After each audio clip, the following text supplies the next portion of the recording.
السلام عليكم ورحمة الله تعالى وبركاته. البنات كي بقيتو؟ لاباس عليكم؟ هانيين؟ الحمد لله على كل حال. كي بقيتو مع البرد؟ كي بقيتو مع هذا الجو؟ جيتكم اليوم بواحد الوصفة زوينة هائلة مجربة، وجربتها لوليداتي والعائلة، الحمد لله جاب الله التيسير، وبغيتكم تنتوما تستافدوا منها. اللي كتكون عندنا من الثومه، انتما كتشوفوا دريسات ديال الثومه، خاصة الثومه الحمراء هي اللي مفيده بزاف. الدريسات ديالها نتوما كتشوفوا، وزيت الزيتون، وعسيله من الاحسن الا كانت العسل الحره من الاحسن. انا راه بقى ليا غير شويه مع هذا البرد هذا واخا يكون العسل شحال ما كان عندك غادي يمشي، ولكن الحمد لله.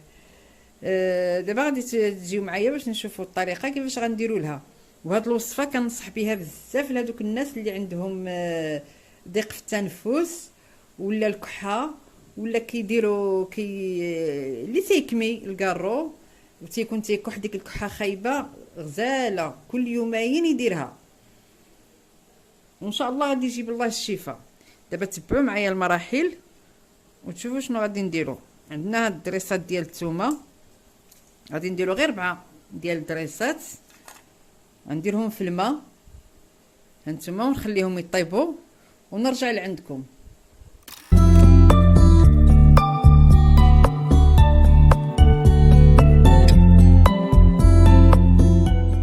هانتوما هي طابت الثومه ديالنا، كاينه اللي تحيدت لها كاع هاد الجليده ديالها باينه بانها طابت. غادي نحيدوها تقريبا شربات الماء ديالها، ما بقاش الماء شرباتو، هكذا من الاحسن تخليوها. غادي نحيدو لها هاد القشور ديالها سخونه. رسول الله الحبيب الشفاعه يا رسول الله، كلشي سخون.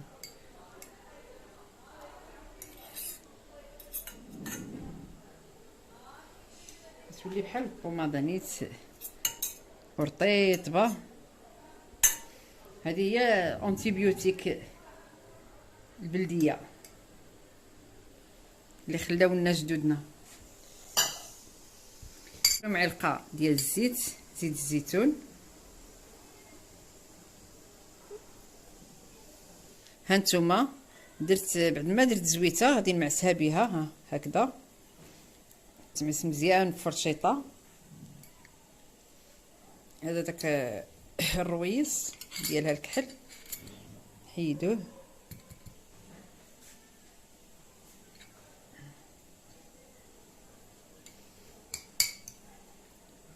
هذا عاود رويس كحل تخدم مزيان.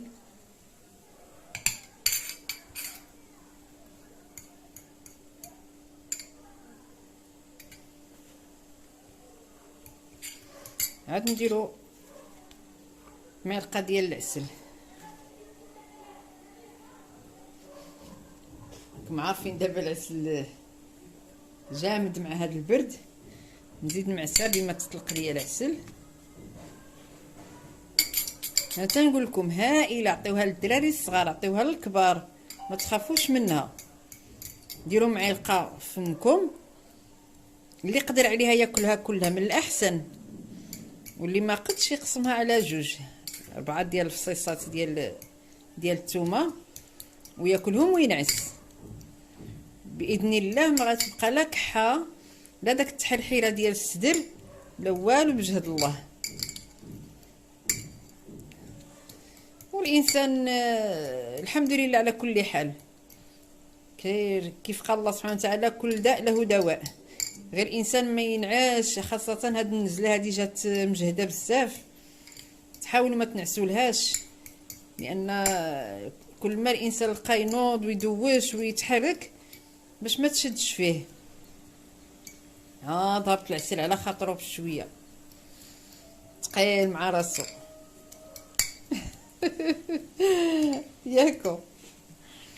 عاود تا نديرو 2 معالق.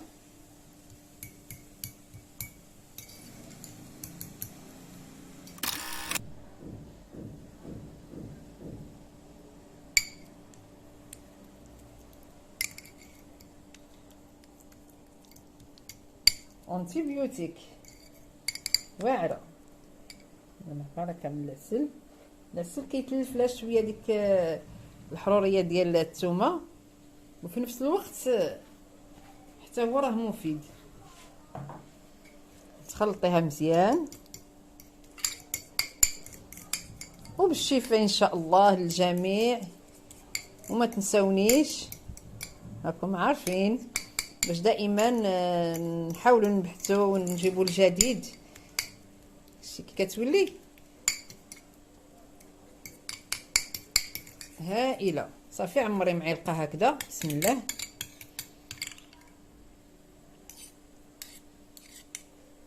ناكلها يلا بالصحه والراحه والشفاء ان شاء الله.